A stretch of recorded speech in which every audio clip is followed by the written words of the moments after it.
I've made two beautiful Kauai tops in the past, last year. Ta-da! I love these, you've probably seen them before. Shortly after making them, I cut another version, but in a dress length. You know, I love to make tops into dresses and vice versa. That one stayed folded up in a little bag for months on end, and I have completed it. I love the results. Because of my fabric choice, I had to make some changes because sometimes the fabric rules, you know? The fabric tells you what to do. Keep watching.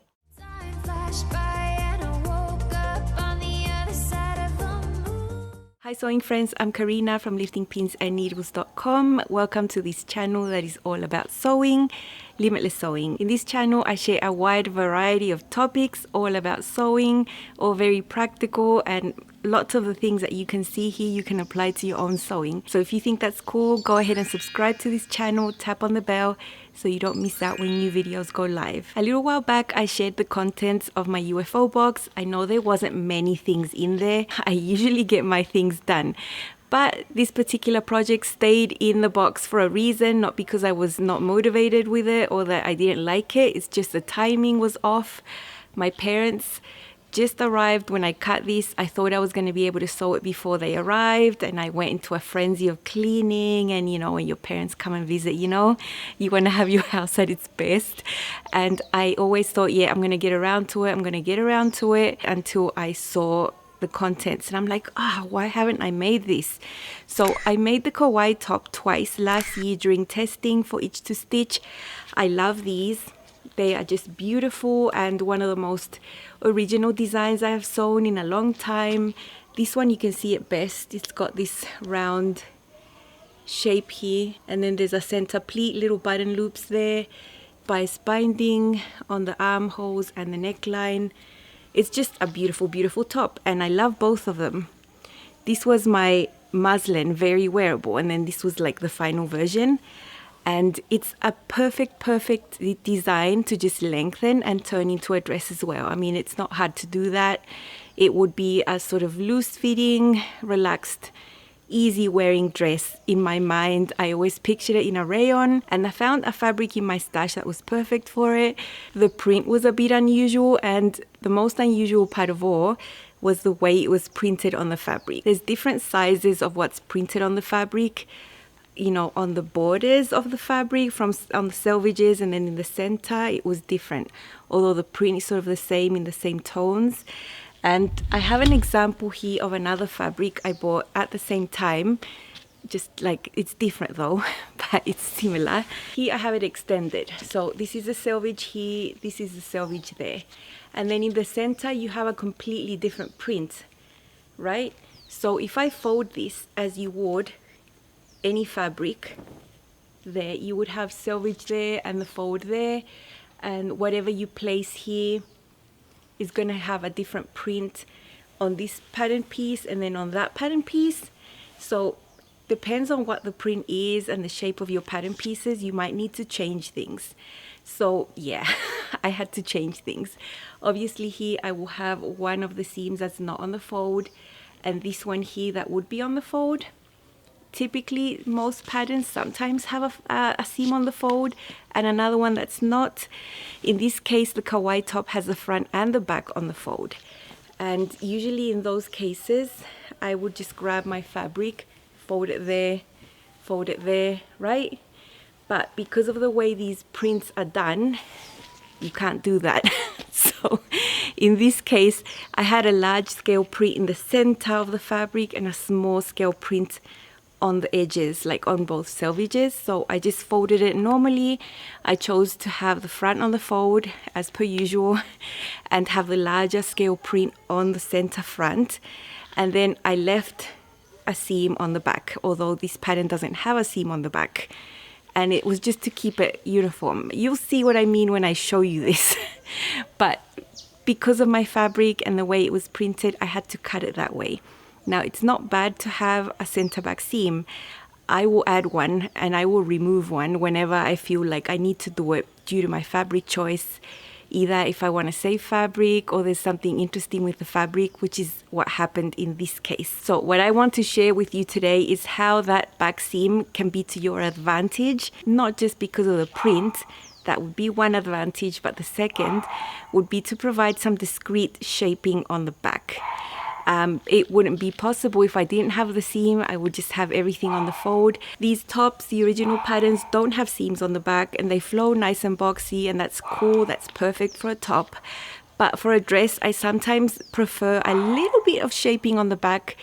And if you have a center back seam, you can do that discreetly without having to add some back waist darts also.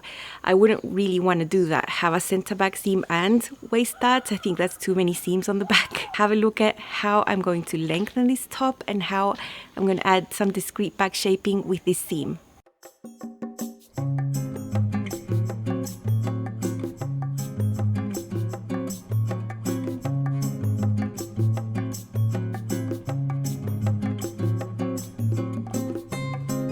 These are the main two pattern pieces for the Kauai top. This is the back and that's the front. It's got that big scoop there because then comes the bib area there. But all I did for this version was to stick a tissue paper and lengthen from this reference point there 39 centimeters there. So that's what I did, and then I didn't continue this curve. I just wanted a straight, like normal hem, and it's not straight, it does have a little bit of a curve that you can't really see. It's not a full rectangle because the skirt is slightly A-line, slightly, mainly just straight, just following the shape of the top. It's going to be a flowy dress with a lot of ease in viscose, and I'm really excited to try this as a dress. I've been working on my Kauai dress, and what I have here is the center back piece. Now over there is the neckline, the shoulders, all that, and this is just the center. Just because of my fabric, I had to add a center back seam. There usually wouldn't be one there, but in this case it's to my advantage because it's going to help me do some shaping at the back. Now you can see that horizontal blue line. I just pinned that line on myself to mark where the smallest of my back was with the dress on. So I just drew a long line there. And there from that seam that I have there, that's going to be the center, I measured out 5/8 of an inch, and there I have a red line. So maybe you can see it. There is the seam that I've sewn. There is that red line there. That's 5/8 of an inch. I'm going to bring this in here. And up here, I've tapered up 8 inches. So from the smallest of my back, I've measured 8 inches up there.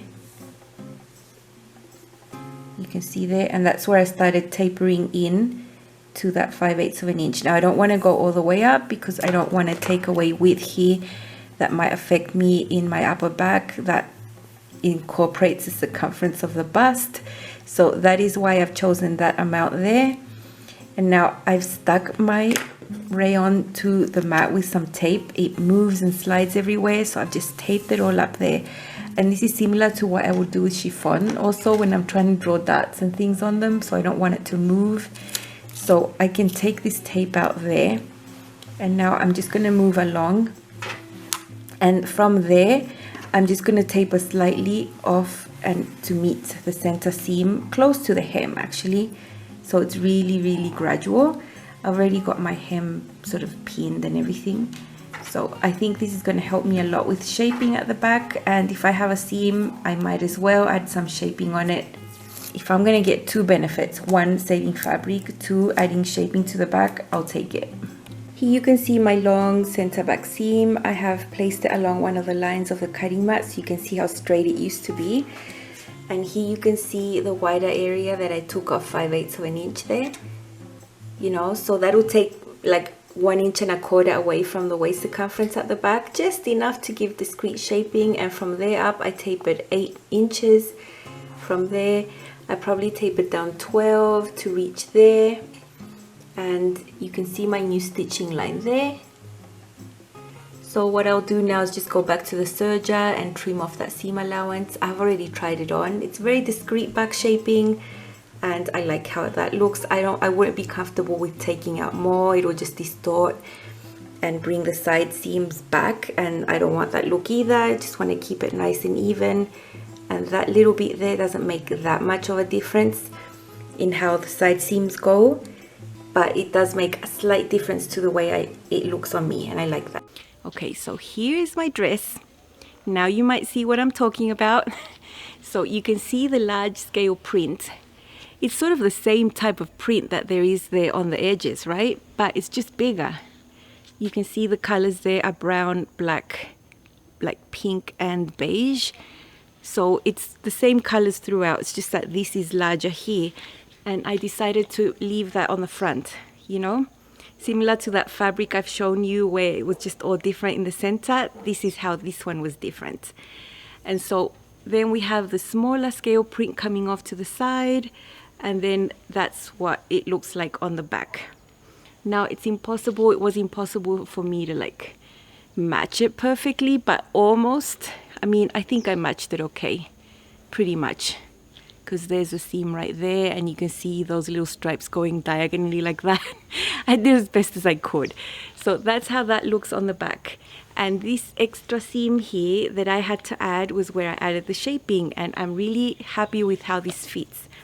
I was also able to place the bib on the small scale print area of the fabric so that it could contrast a little bit with that, and I love how that turned out. I could see it in my head, and now having it on me and having it done, I love how this looks. You know, these different types of prints can make a garment look extra special just because they're not the most common types of prints you see, or they're not the most common prints people choose because of these things, you know, but I'm drawn to these types of prints for sure. So if you want to see how to make this, I have a complete tutorial on how to do all this area of this top, because it's not hard. It just takes a little bit of dedication, a few extra steps, but it's beautiful. And let me show you what I've done on the inside. Now I only had enough fabric to cut one of these, like one and there, but you need 4 because this is double layered. So I used a scrap of this polka dot I had from another project, and that's how I finished the inside, and I think it looks beautiful. It's gorgeous. I mean, I couldn't be happier with this, you know. It looks very cute on the inside, although no one's ever going to see the polka dots there because, you know, you don't wear your clothes inside out. But every time I see those polka dots, they just make me happy. So I constructed this dress the same way I did the top. Everything is the same. The only change I made was on how I did the little button loops there. So the pattern piece, you cut a long strip on the bias. You sew it with 1/2 inch seam allowance. You flip it right sides out, and then you cut them. I didn't do that. I did do that. What I did to the pattern piece though was trim the seam allowances from the 1/2 inch that you're supposed to sew with to 1/4 inch, because it's easier to sew a tiny piece on the bias with a smaller seam allowance. And I found that out when I did these original ones, so it was more difficult to sew with a 1/2 inch seam allowance. But that's just a thing I decided to do because I had the experience with the other ones. You can give it a go. I found it easier to manipulate if my seam allowance was smaller, and then I could use my 1/4 inch foot that I always use for things like that, so that I could get a really precise seam allowance there that was smaller. Usually smaller seam allowances are easier to sew. So I did that. That was the only change I made to the whole pattern. And if you're scared of little button loops, don't be. You know, I don't have any tools to turn these right sides out. I just have a tiny safety pin. That's all I do. As you can see how I did it with the other one, because I show it there as well. So I'm extremely happy with this. It's a sort of loose style, and I love having both options of wearing it as is, just like that, with the discreet back shaping I added. And if I feel like it, I can also wear a belt and have more shaping added with the belt. So have a look at how this fits. I opted to put a belt on because it is quite loosey if I don't wear a belt, but there might be a chance where I want to wear it nice and loose. But this would be my preference, to put a belt just to give me some shape. And the skirt is not full, it's not huge, it's not slim. I think it's perfect. And of course I have a slip underneath. This is just rayon, so I think it's a bit thin to just be worn on its own, you know. Okay, so that's a closer look there. Of course the belt is giving me some shaping, but I did add that seam at the back. And so without the belt, it looks like that. There's a little pleat there, super cute. And I could be happy like this days where I feel like wearing it like that. I'm very moody in the way that I dress. And so here, there's slight shaping here. It's not fully straight. It still gives a little bit of definition there at the back. And I wanted to have both options, you know. You can see how I've straightened the hem. The original Kauai top would have a curve there on the side. And I just wanted a simple hem for this one. This design does cover my arm side really well, the way I like it to. It's nice, it's not hanging low or anything like that. So I like that. And the depth here is okay. It's lower than my clavicles. You know, it could be a bit lower, but I wouldn't like go through the trouble of changing it. I like this is okay. You can see the bias binding there. Part of it, I got a pink area here to finish there. And the top one has the little button loop incorporated there onto that first little button, and then the other buttons go there. You can't see them because I chose black, but you can probably see the change in the print, although it's the same fabric. I chose a smaller print there, larger print in the center, smaller print on the sides, and on the back it's all the smaller type print. So I'm extremely happy with this dress. I can wear it with a belt. It goes a little bit shorter but still fine. And it gives me the shape when I want it to have it, and if not, I'll just stitch the belt and just be comfy, and you know, still some minimal shaping there at the back. And I like having both options.